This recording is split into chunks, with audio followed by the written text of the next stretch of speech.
Welcome to Chris Parkin's Shooting Sports. Today's unboxing is another FX air rifle. This one is the Dreamline ST Elite. I think it's actually the most, let's just say the cheapest, most inexpensive of the three supplied so far. Well, the four supplied so far now, or is this the fifth? I've had an Impact Mark II FAC, I've had Impact 3, Crown, and a, oh, what's the other one I've just had? Maverick. So, yes. Right, first of all, magazine looks similar, but we've got a different filling adapter. That doesn't look like a Foster adapter.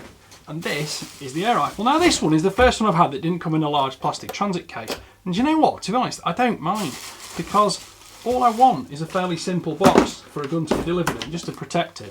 And after that, because I'm going to accessorise it or put scope sights, whatever on it, it doesn't always fit back in the box that it was supplied with. So sometimes it's better just to have it in a rifle slip. Clunk, bang, crunch. Let's have a look at this now.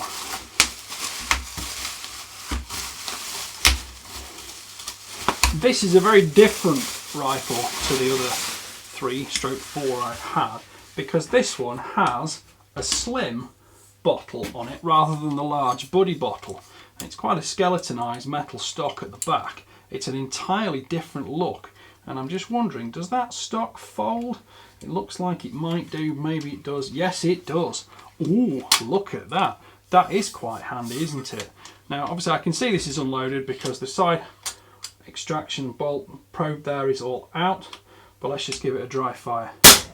And there we go. So it's a shrouded barrel. Looks like I can put an additional sound moderator on at the front. It'll be 1/2 inch UNC, no doubt, as most air rifles are. And we've got, oh, I like that, because we've got a piece of Picatinny rail there, so I can put the bipod right at the front. So that when extended, that is going to give me a super long wheelbase, as I call it, to balance the rifle on. This looks like an 11mm dovetail rather than Picatinny mount. Again, not a problem on an air rifle. I'm quite happy with that.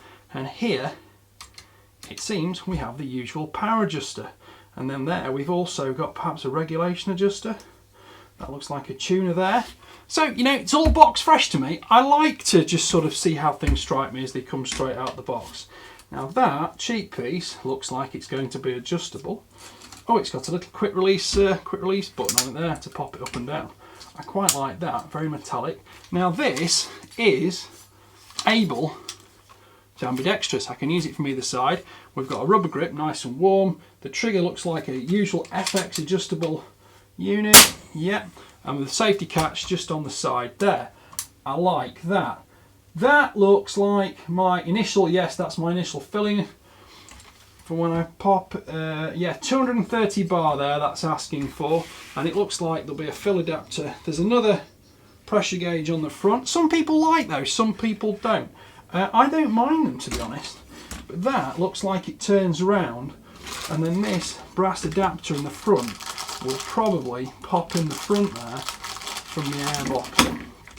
That looks like it's just going to go in there to fill up, I would suspect. We'll check the instructions on that. There we go. That's going to become clear. There's an O-ring there, let's not lose those. Like a couple of spare O-rings actually. That's nice, they've sent spare O-rings to go with the brass filling adapter. The magazine, familiar FX type. We've got a click on, click off there, so that cover will come off. Pre-charge it up there like that, pop one in there, then just let the spring tension off it and it'll go around, and then as the probe goes backwards and forwards through the mag, that will automatically recycle. I think off the top of my head that's probably an 18 rounder, but we shall see. I'm not going to count it on camera. It certainly looks like similar to the Crown and the Maverick one. So that is a full aluminium chassis. Now is that, I'm not going to look down it on camera, but that looks like an Arca Swiss rail. I've actually got an Arca Swiss tripod at the moment. That's going to be interesting. The fully shrouded barrel is also good. This is available in FAC format as well as various calibers, 177, 22, 25, 30 cal. I've gone for a sub 12 again just because it's simple life. But here's the most interesting part. This looks like an adjustable butt pad, which is certainly going to be appealing to lots of shooters. So we've got vertical adjustment there, which locks out like that. And then this one here maybe goes up and down or left and right, allows me a bit of twist on it. We'll investigate that in the full review later date.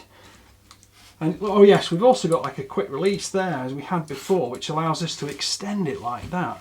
I do quite like that. It's quite a chunky adaptation because you've got a large bag rider here. This is the first FX rifle I've had which looked like it was very much compatible with bench use. I actually quite like that format because it's more sort of more akin to my centerfire rifles. Looks like we've got accessory rail down both sides, full length, and yeah, that is. Do you know what? That's a QR. That's a QR stud anchor point for a sling, and with the rail on the front, we can probably put a similar one on the front. Maybe go for a single point sling, something like that. And that looks incredibly grippy there, doesn't it? All that rubberization on the back of that. So in the shoulder we go. I'm looking forward to setting this up and trying it. Right, please like, please subscribe, please comment. Please, you know, these comments are what drive us to do reviews, unboxing videos, and you get to see things. And it's in my hands because I'm trusted to just say what I see and say what I think, because I shoot so many rifles, rimfire, centerfire, air rifles as well, and at all sorts of ranges, everything from 20 metres to 1,000, 1,500 metres with the big stuff. So people appreciate what I say. But you know what? This is very different from FX for me, and I immediately like what I'm seeing. The others, especially the Maverick and the Impact, sort of the very compact bullpup design. The crown is the heavier design with the laminate stock. This one does appear to be quite a modern, quite a futuristic design, futuristic styling, very sort of tactical looking with all the aluminium machine components on it. But in terms of its ergonomic layout and its sort of chassis system, there's a lot I like on this. And swapping from the large buddy bottles, carbon fibre buddy bottles, to this aluminium tube, I'll be interested to see what the shot count varies over. Although the buddy bottle versions do have massive shot count, I don't always necessarily appreciate that, and it does change the handling because this of course is a much lower profile vertically.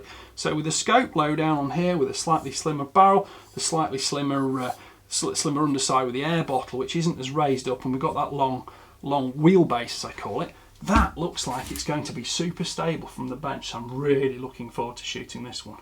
We've also got lots of space for scope mounting, and I can't just load this without clicking that back a little bit, but that magazine is going to fit in.